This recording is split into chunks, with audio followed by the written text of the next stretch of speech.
The ephors were leaders of ancient Sparta and shared power with the two Spartan kings. The ephors were a council of 5 elected annually who swore on behalf of the city, while the kings swore for themselves. Herodotus claimed that the institution was created by Lycurgus, while Plutarch considers it a later institution. It may have arisen from the need for governors while the kings were leading armies in battle. The ephors were elected by the popular assembly, and all citizens were eligible for election.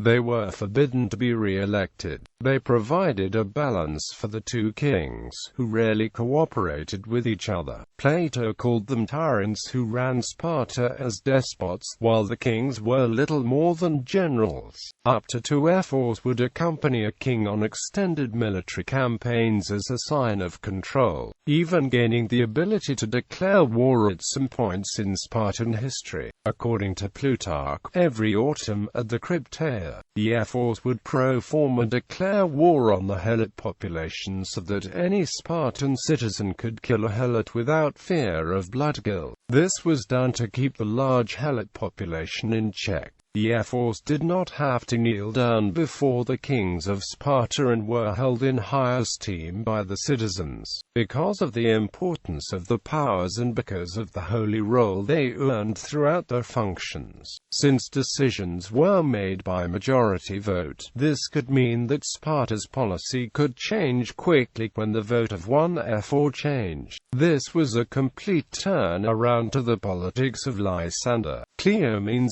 III abolished the ephors in 227 BC, but they were restored by the Macedonian king Antigonus III Doson after the Battle of Sellasia in 222 BC. While Sparta fell under Roman rule in 146 BC, the position existed into the 2nd century AD, when it was probably abolished by the Roman Emperor Hadrian and superseded by imperial governance as part of the province of Achaia. Legal power. The ephors held numerous duties including legislative, judicial, financial, and executive duties. They had the power to indict a king, who would then be tried before the ephors and Gerousia.